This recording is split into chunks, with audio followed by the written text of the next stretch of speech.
উত্তোলিত বালু ফেলার জায়গার সংকটে হুমকির মুখে পড়েছে মোংলা বন্দরের ইনারবার ড্রেজিং প্রকল্প। ২০২২ সালে কাজ শেষ করার কথা থাকলেও ২ দফা বরাদ্দ বাড়িয়ে কাজ হয়েছে মাত্র ৫০%। বালু ফেলার জায়গার ব্যবস্থা না করে পূর্বের হুকুম দখলকৃত ৭০০ একর জমিতে বালু ফেলা হচ্ছে। মোংলা থেকে আবু হোসেন সুমনের রিপোর্ট। চট্টগ্রাম বন্দরের পরে মোংলা বন্দরে আসে বিভিন্ন পণ্যবাহী বিদেশি জাহাজ। নাব্য সংকটে মাঝে মধ্যে ডুবোচরে আটকা পড়ে বিশাল আকৃতির জাহাজগুলো।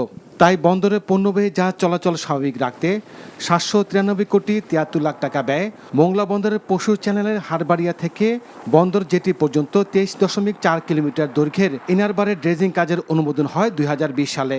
২০২১ সালে ড্রেজিং শুরু হয়ে শেষ হওয়ার কথা ২০২২ সালে, কিন্তু বালু ফেলার পর্যাপ্ত জায়গা না পাওয়ায় মাঝপথে থমকে যায় কাজ। পরে বালু ফেলার জায়গার ব্যবস্থা না করেই আবার দ্বিতীয় দফা দ্বিগুণ বরাদ্দ বাড়িয়ে শুরু হয় কাজ। এরপরে নতুন করে বালু ফেলার জায়গা খুঁজে পাওয়া যায়নি। বাধ্য হয়ে পূর্বের হুকুম দখলকৃত ৭০০ একর জমিতে বালু ফেলা হচ্ছে। ২ দফা মেয়াদ বাড়িয়েও কাজ শেষ হয়েছে মাত্র ৫০%। ড্রেজিং না করে আমাদের এই চ্যানেলকে চালু রাখা সম্ভব না। এটার জন্য আমরা মনে করি খুব দ্রুত সময়ের ভিতর এই উদ্যোগটা নেওয়া উচিত। ড্রেজিংয়ের যে সরকারি জায়গাগুলো দিয়ে যে ভরবে সেটা চিহ্নিত করার জন্য আমাদেরকে এবং এখানে স্থানীয় লোকজনকে উৎসাহ করার জন্য একটা কমিটি করবে। কমিটি করে তারা সরজমিনে দেখে এই মাটি ফেলার ব্যবস্থা করবে।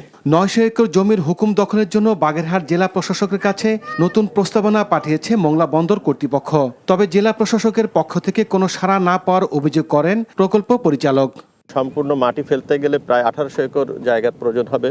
জেলা প্রশাসকের অফিস থেকে এই জমি পাওয়ার ব্যাপারে আমরা কোনো ফলপ্রসূ কোনো রেজাল্ট দেখতে পাচ্ছি না। এই বিষয়ে জেলা প্রশাসক কোনো কথা বলতে রাজি হননি। কোনো টিভিতে সাক্ষাৎকার দেই না, এটা এখনো ফাইনাল হয় না। আমি না দেখে কিছু বলতে পারবো না, পরে যখন হবে তখন কথা বলবো। মোংলা বন্দরের কার্যক্রম স্বাভাবিক রাখতে দ্রুত ড্রেজিং করার দাবি সংশ্লিষ্টদের। NTV news desk.